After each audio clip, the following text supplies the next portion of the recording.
বুধবার রাতে উদয়পুর থেকে দক্ষিণ ত্রিপুরা জেলার শ্রীনগর বাড়ি ফেরার পথে ক্যানেল চৌমুহনী এলাকায় জাতীয় সড়কে স্কুটি ও মালবাহী ট্রাকের সঙ্গে সংঘর্ষ ঘটে।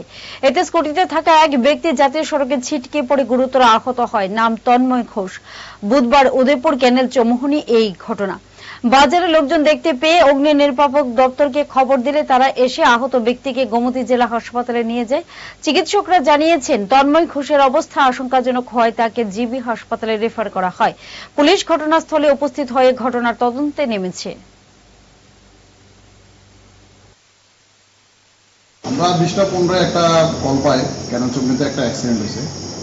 কল পাওয়ার সঙ্গে সঙ্গে আমরা গাড়ি এখান থেকে মুভ করে গিয়া পাবলিক মুখে শুনে যে একটা কার আর একটা বাইকের মুখোমুখি সংঘর্ষ হয়েছে। একজন ইনজুর্ড পাইছে, আমরা ওই ইনজুর্ড পার্সনের ডিস্ট্রিক্ট হসপিটালে হ্যান্ডওভার করছি। কোন জায়গায় ঘটনাটা হয়েছে? এটা উদয়পুর ক্যানেল চৌমুহনী। আচ্ছা, এই যে ইনজুর্ড হয়েছে ওর নাম কি জানা গেছে? এর নাম তন্ময় ঘোষ, বয়স 30। বাড়ি কোন জায়গায় হইতে পারে? বাড়িটা পাওয়া গেছে না, ক্যাজুয়ালিটা আমরা ডিস্ট্রিক্ট হসপিটালে হ্যান্ডওভার করছি। ঘটনাটা নাকি মাতার বাড়িতে হয়েছে। একজন পেশেন্ট তন্ময় ঘোষ, 18 বছর বয়সী একজন পেশেন্টকে আনা হয়েছে, ফায়ার সার্ভিস নিয়ে এসেছে। তাদের কথা অনুযায়ী 8:30টার দিকে নাকি অ্যাক্সিডেন্ট হয়েছে, কোনো লরির সাথে সংঘর্ষ হয়েছে।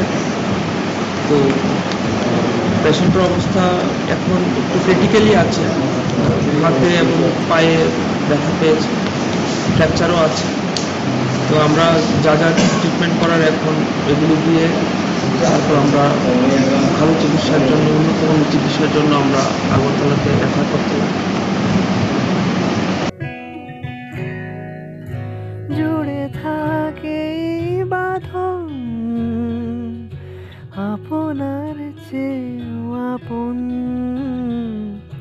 জুড়ে থাকে বাঁধন আপনার চেয়েও আপন, আপনার চেয়েও আপন।